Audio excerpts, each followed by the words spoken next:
mengerjakan. Baik. Sebelum kita mulai penyuluhannya, teman-teman bisa mengerjakan pretest terlebih dahulu ya. Untuk linknya sudah saya kirim di grup WA.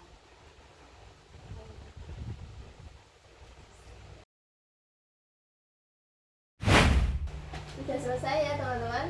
Kita langsung ke penyuluhannya. Apa sih itu korupsi? Nah, korupsi merupakan penyalahgunaan kekuasaan untuk kepentingan pribadi, biasanya melibatkan kegiatan-kegiatan yang tidak jujur. Korupsi itu tidak hanya terjadi di lingkungan pemerintahan saja, tetapi juga bisa terjadi di lingkungan kampus. Salah satu bentuk korupsi di lingkungan kampus yaitu praktik joki tugas, di mana tindakan ini termasuk tindakan yang tidak jujur, melanggar etika akademik, dan juga bisa menjadi cikal bakal perilaku koruptif di masa depan.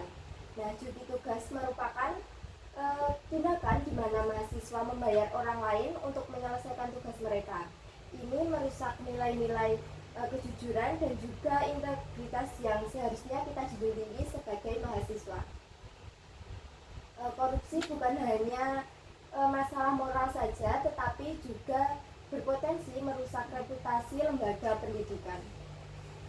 Baik, selanjutnya dampak-dampaknya ya. Yang pertama yaitu ada dampak akademik.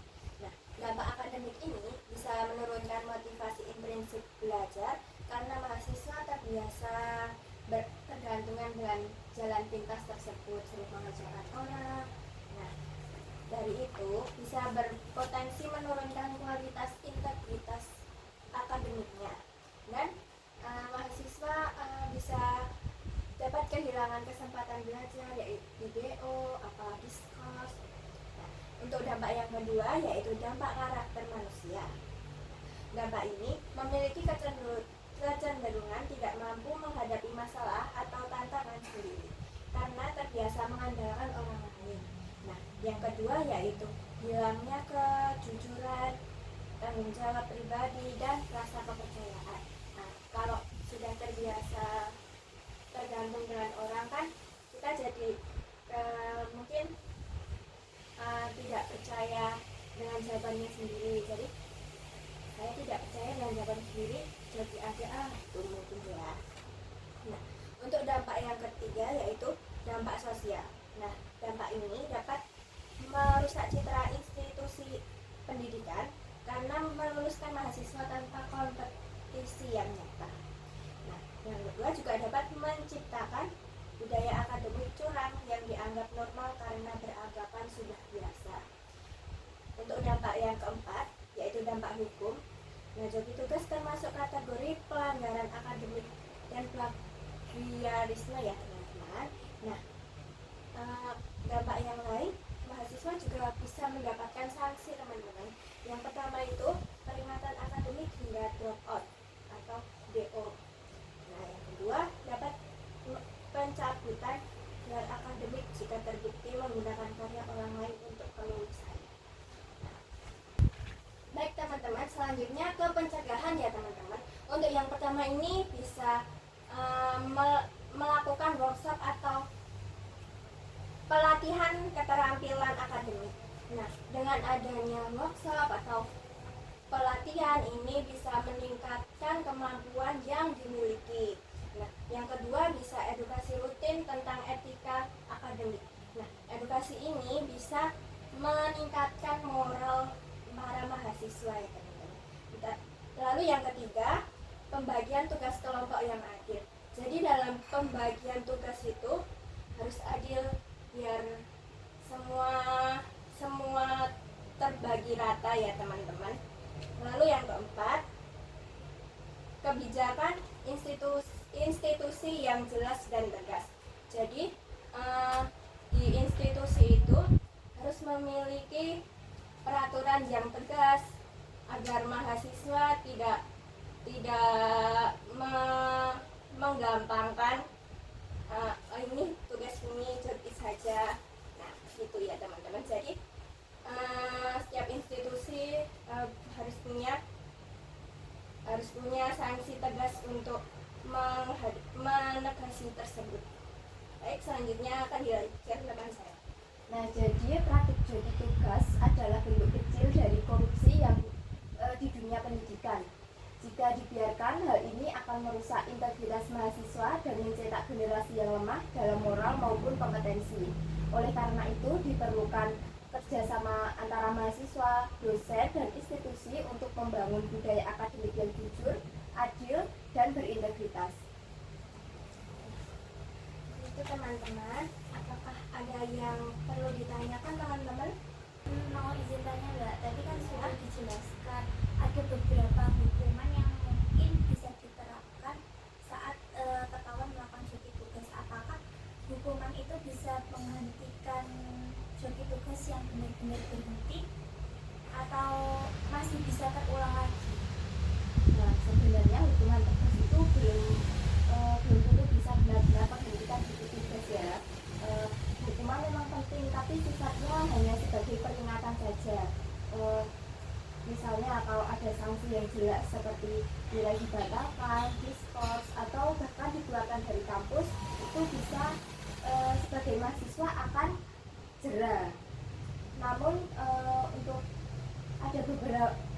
benar-benar efektif, hukuman tegas itu juga harus dibarengi dengan langkah-langkah lain seperti memberikan edukasi tentang pentingnya integritas akademik, kemudian memberikan bimbingan atau pendampingan untuk mahasiswa yang kesulitan, dan juga membuat sistem penugasan yang lebih kreatif. Seperti itu.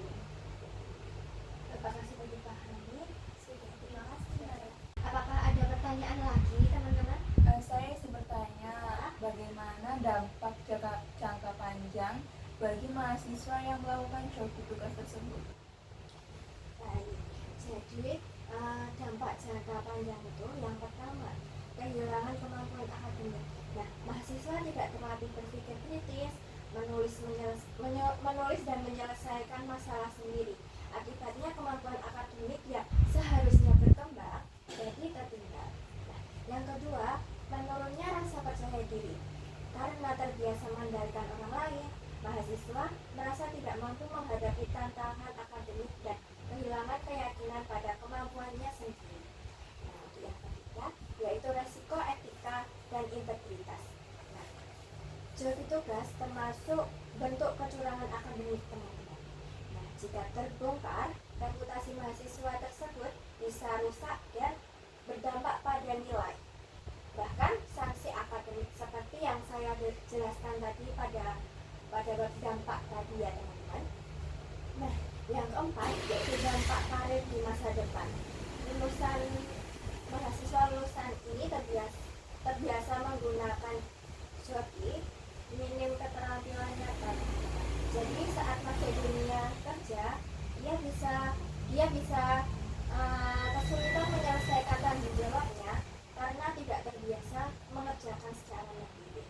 Nah, yang kelima yaitu mentalitas instan.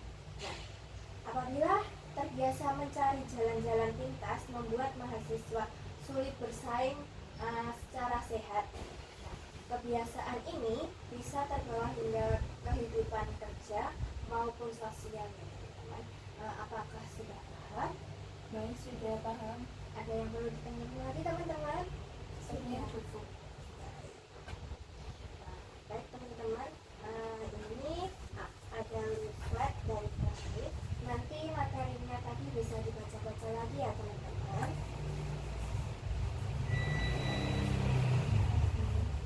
Nah, sebelum kita akhiri untuk penyuluhan hari ini, teman-teman bisa mengerjakan post-test terlebih dahulu ya. Untuknya sudah saya kirim di grup WA.